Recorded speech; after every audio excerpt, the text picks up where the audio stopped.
Moonlight Nana. Hello everyone, I'm Moonlight Nana and this is my 38th Medibang Paint Pro tutorial video. Thank you for clicking on this video. I hope it can help you start off your first step in your digital art journey. In the previous tutorial video, we learned about pasting material, whereby we got to know how to paste materials on a specific area of the canvas.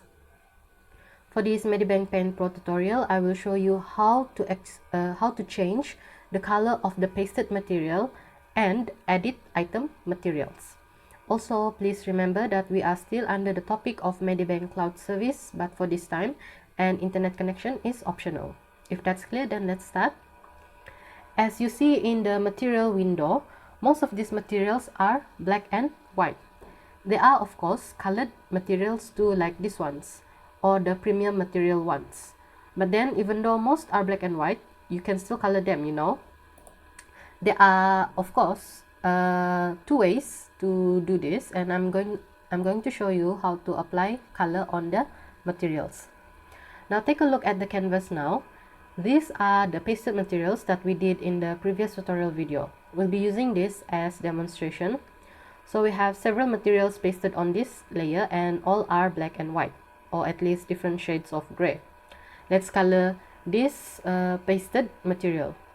To color a material, mark the Protect Alpha for this layer first. Okay. So the Protect Alpha is up here.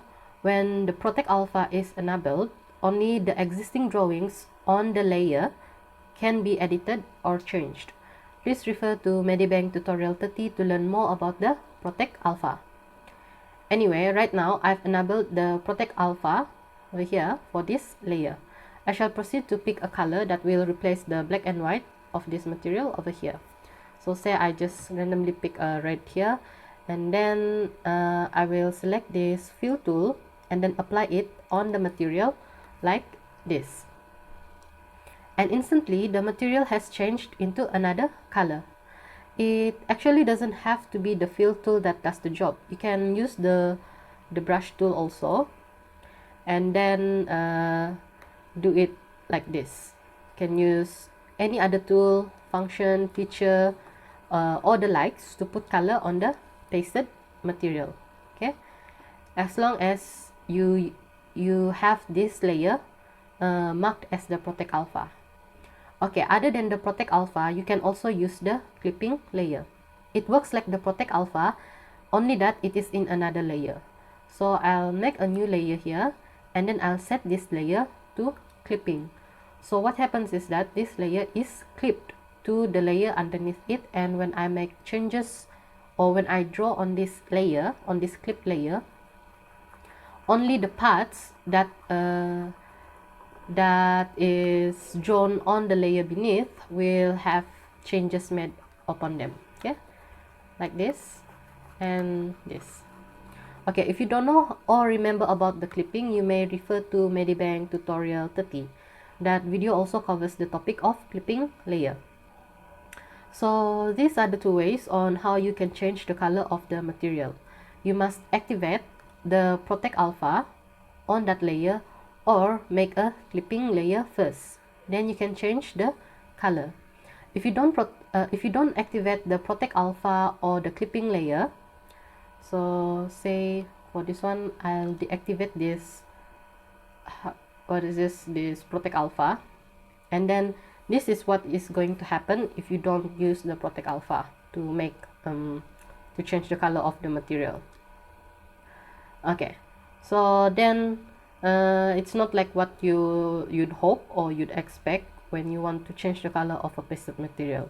That's why please remember to activate the Protect Alpha or make clipping layer if you want to color the materials. Okay, let's try this again with the tone material over here. Okay, so this time I'll make a gradient, but before I make changes on this changes in terms of color on this tone material, I'll use the Protect Alpha. I'll mark it first, and then let's try the gradient and see how it goes. So this is how the Protect Alpha works.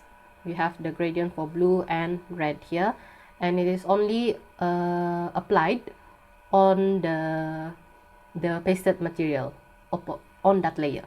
Okay, let's try this again without the protect alpha. What will happen? And then this is what will happen without the protect alpha. Okay, so then now you know how to apply color on the pasted material. It's easy to do and I hope you could do it. Next, we're gonna learn how to edit item materials. I'll hide these layers first and then I'll make a new layer for this one. Okay, and then we'll pick an item. The most easiest one is this one. Okay, so then here is an item material, and then to some extent I could change it, as in its size, a bit of its shape, and rotating it and even flipping it.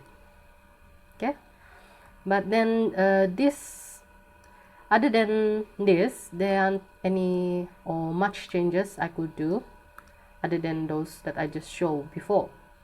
So not much can be done. Now, for example, I want to change the color of this item from white, say, to the color, say, red. Okay, then if I use this bucket tool to change the color, and then I'll click it over here, then it doesn't work. Okay, so what will happen is that the color will only be filled behind the item, behind this item. Okay, it doesn't work. Now, another change that I would like to apply on this item is the speech dialogue tail. So say I have these two characters over here, and then there's another one here, and then I want to show that one of these two is the one speaking, but I couldn't just simply draw the tail like this. Oops. I couldn't simply draw the tail like this to show which of them is the one to be talking, because what if I decided to move the item and then the tail that was drawn for this item material will be left behind, okay, like this, or even covered. So what my main objective is to actually have this tail to be really and actually attached to this item, which to do so I need to be able to edit or make changes on this item. Alright, so then in order to do this, head over to the menu bar and click the layer item here. Okay, and then in the drop down menu, check out the Rasterize material. Click on it. Instantly, the function box that surrounds this item material just a while ago has now disappeared. From here on, we can change or edit this item. Okay, so let's start by erasing a small part over here. Okay, by just erasing, I am actually already making changes or editing this item. Say it's too big. Okay, like this. So I've already made some changes, but then I'll just go ahead and demonstrate even more changes. Okay, then next I'll draw a tail here, like so. Okay, looks about fine. Okay, I'm done with drawing the item the way I want it to be. So now let's try to move this item, and then as you can see here, the whole thing is moved, the item as well as the as its tail. Okay, this means that I have successfully made changes on the item material. After this, I can even fill the bubble like so. Okay, and then other than like filling it and such, I can even make more changes or edits later on. So remember, if you want to edit or change the item material, simply go to the menu bar, click layer, and then click on the Rasterize material. Okay, the item material will be turned into a drawing on the canvas instead of just an object. Okay, so by now you should know how to change the pasted material's color and edit the item material. In the next tutorial video, I will show you how to apply materials into a drawing. The combination of all that you've learned about the material window and its materials will be applied in the next Medibang Paint Pro tutorial video. So I hope you remember them well or revised on it for the upcoming video. Do look forward to it. Okay, that's it for today. Thank you so much for watching this tutorial video of Medibang Paint Pro. Please like this video and subscribe to Moonlight Nana channel or follow me on Facebook. Together we help each other out in our art journey. Have a blessed day ahead, everyone.